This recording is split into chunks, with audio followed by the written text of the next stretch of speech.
Good morning, YouTube. I have now topped 700 videos. This is video number 700, and I've hit 21,000 subscribers. I want to say thank you, and so we're doing something a little celebratory today, especially because Easter is right around the corner. I am baking a ham, but this is no ordinary ham. This one is finished with a champagne and cherry glaze, dusted with a little bit of ginger and studded with cloves. You talk about loaded with flavor, and it is gorgeous going onto the table. Let's cook, y'all. We got a family to feed. Alright, here we go. We are starting our ham. Now, the first thing you want to do is make sure you get it on a big baking sheet, rack, roasting pan, whatever. But that you've got some room to work. So if you've got real high sides, you're going to have a hard time doing this part. You can put it on the cutting board for this. That'd be fine. Alright, so all we're doing here is we're scoring it. This opens up the rind and the fat, right, and lets us get some flavor down that will perfume the entire roast. So to score it, you're just taking a sharp knife and you're piercing all the way through the fat and the rind down to where the meat is. Just like this. And we're going at an angle because we're going to create that little diamond pattern that's so iconic, which I think half of us learned from Bugs Bunny. If you have a ham, it has to have a diamond pattern. Some of your fat will render a little better by doing this, but it'll still be pretty fatty. Okay. Now, y'all don't have to watch me do this entire thing. And this rind is pretty tough. Some of them are. And this is not my... I should have gotten my other knife. Okay, so anyway, you go around the whole thing like that. Then you're going to come back this way. Okay, and I'll show you why in just a second. So you're coming...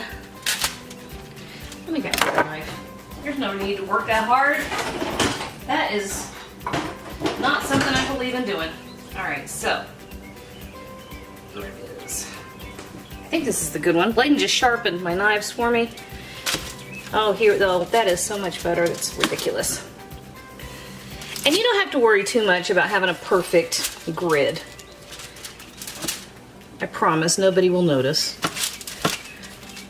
And if they do, you shouldn't be feeding them because that's just rude. Alright, so did you see? I went this way and then this way. And if you get close enough, let me see if I can get it close enough. I may have to show you something else here in a second. Let's see. Oh, that's perfect. Yeah, you can see that.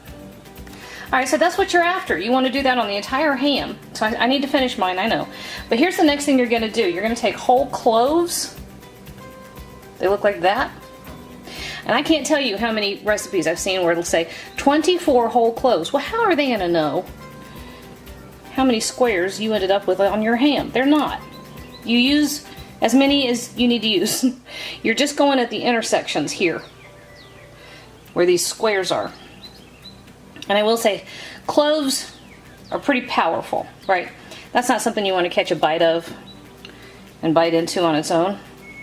But it's beautiful to perfume some sweet and savory things. And it's very traditional with ham. And you can see we're starting to get that pattern, right?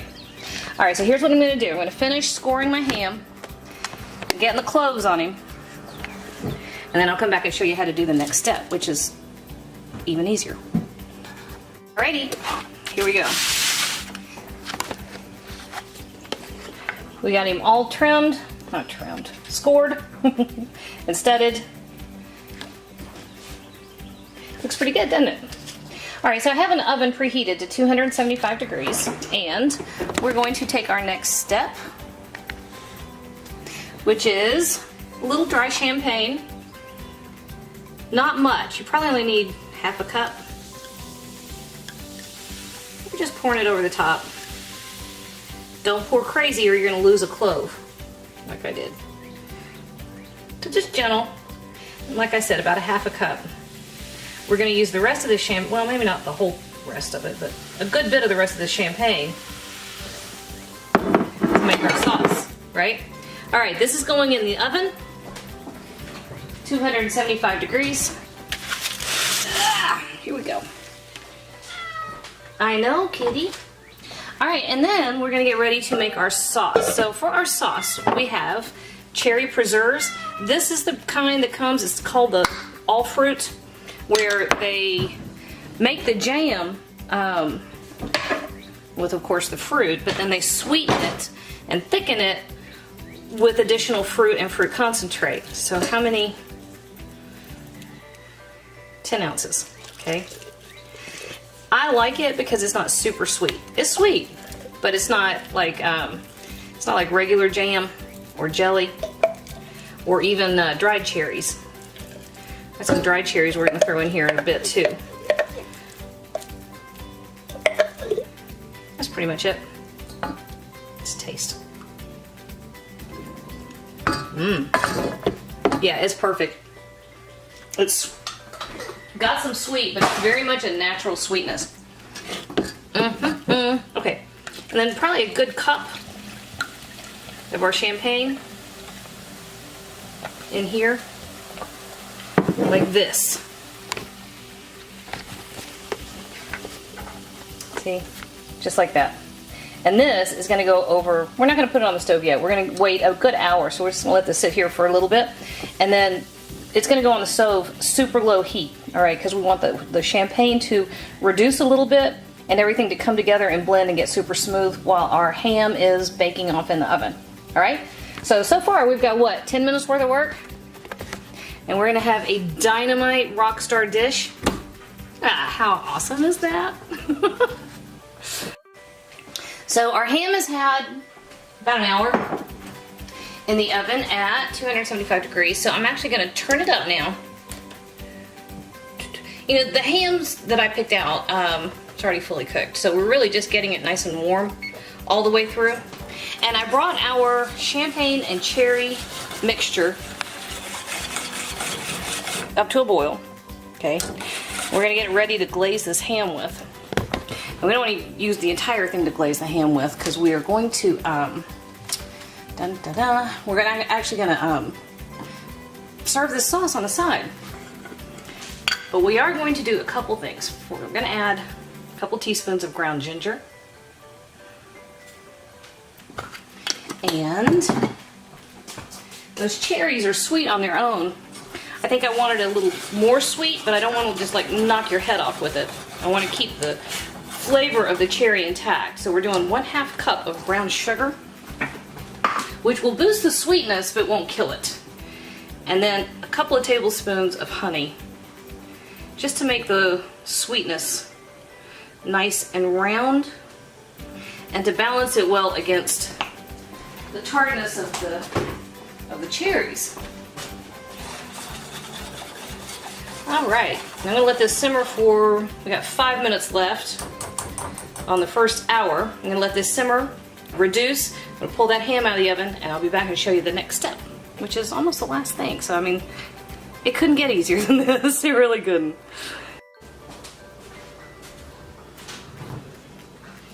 Let's take a look at this ham. Ooh, hi, aren't you handsome? Aren't you handsome? Sorry.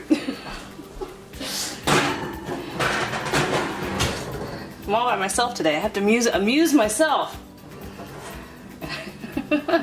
It's beautiful already. It already looks fabulous. But we're going to take our cherry and champagne glaze and we're just going to pat it down all over this ham. Try to be careful of your cloves, although I'm not really worried too much about preserving the cloves. I feel like they've kind of done most of their job already. So we're gonna try to keep them intact, but we're not gonna worry too hard. With this cherry glaze on the other hand, we want that everywhere. And don't go crazy. If you start pouring glaze, don't go too crazy because you want enough to continue to reduce to use as your sauce. So you want to be able to serve your sauce with your ham. All right, remember I put this on 325 degrees. Turn the oven up a little bit. And now that we have glazed ham, we're gonna stick it back in the oven for another 30 minutes. So if you're doing this, let's see, let's set my timer. So it takes about an hour to an hour and a half to get a ham hot all the way through at 275 degrees. So I gave it an hour because he wasn't all that big. But if you've got a great big one, give it an hour and a half. And then when you turn the heat up to 325 to kind of set the glaze and finish rendering as much of the fat as you can, be careful because that's where it can go from nicely glazed and brown to burnt, okay? All right, to our cherry sauce now, however, I have a couple of handfuls of dried cherries, and these are dried and sweetened. I would say that was half a cup. It might have been a little bit more. So this is going right back on the stove over medium-low heat. Let's see if I can, over medium-low heat, and that's just going to continue to simmer while our ham has that last half hour. There we go. I'll be back. Okay, I'm going to show you. I'm going to show you how to cheat on something. All right, so our glaze has continued to simmer, and it has reduced, but it has not thickened as much as I would like it to. So here's what's going on. I'm afraid if I continue trying to reduce this, I'm going to lose too much volume, right, before it gets as thick as I'd like. Let me show you how to fix that. And this is just a good trick. Anytime you've got a gravy or a sauce and it's not behaving, here's what you can do to fix it. I'm showing you this giant thing so that you can see what I'm doing. So that's about a tablespoon of plain old cornstarch. And this is 2 tablespoons of just plain old water. And this stuff is called a slurry, which is one of the least attractive names in the history of the culinary arts. I mean, it's just not very appealing, is it? Put your slurry in there, Mabel. Nope.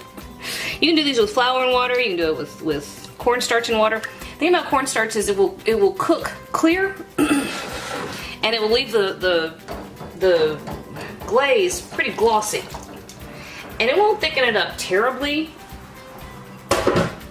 but it should make it thick enough that it will cling to the ham once we serve it, right? So we put a little bit on the outside, but the main body of the glaze we're serving with the ham. All right, so it will continue to clear up. You see how it's kind of cloudy at this point? Once it comes to a boil and the cornstarch cooks off, it will thicken to as much as it's going to thicken, but it'll also get clear and glossy, so it'll be pretty. All right, there you go. That's how you cheat. Holy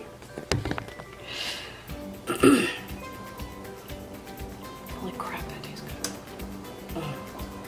Okay, let's get our ham. Woo! Look at this. Let's pull him out of here. Lord, y'all, that is hot. Man, it's heavy. Okay. Now, do you all know, bonus points with this one, do y'all know the cardinal rule of roasting and cooking meats? People that have been with me for a while are going to know exactly what I'm going to say. Let it rest. Don't touch it. Walk away. It's not worth it, I promise. If you want to have fabulous results, let it rest. Here's what happens. When you cook a roast like this, all the juices in the interior go rushing out to the surface, right? And if you cut into it, it's all going to go all over the carving board instead of staying inside where you want it. We want the juices to stay inside, so we're going to walk away and give it time to kind of calm back down. It's all excited. It was cooking away. It's going to relax. It's going to rest. The juices are going to redistribute, and you'll have a much, much better dish. Okay? Walk away. You can do it. I believe in you. All right, we got started already. Ricky called and said he was hungry. I realized I had to get going. Otherwise, I wasn't going to have a ham left to show you. So I like to go down the sides like this to get nice big pretty slices. You might have to trim a little of the fat if you end up with too much at the top. That's fine. Nobody wants a big mouthful of ham fat. Gross. But if you go, let's see.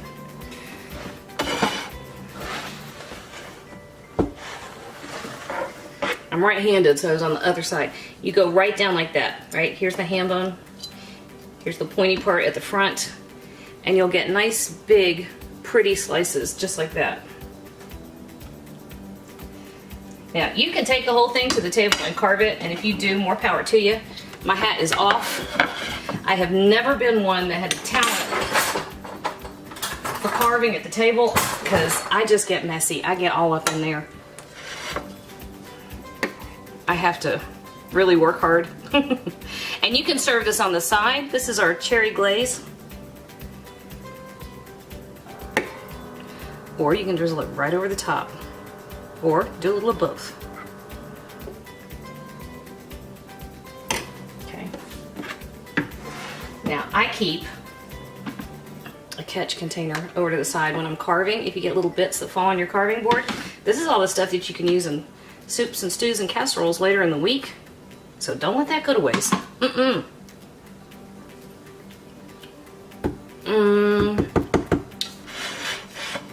Oh man. That tastes like a party. How about that? Let me show you what this looks like. That, y'all, is our roasted ham with cherry and champagne glaze. And it is stupid good. Yeah, that's a good one. You're gonna like this one. Your family's gonna like this one. Everybody's gonna like this one. You'll have your own party for me. Hey YouTube, thanks for watching. And if you thought that video was helpful, do me a huge favor. Hit like, hit subscribe, hit the little bell so you get a notification whenever I post a new video. And if you have a second, hop on over to Patreon and check out how to support my channel even more. Again, thanks for watching.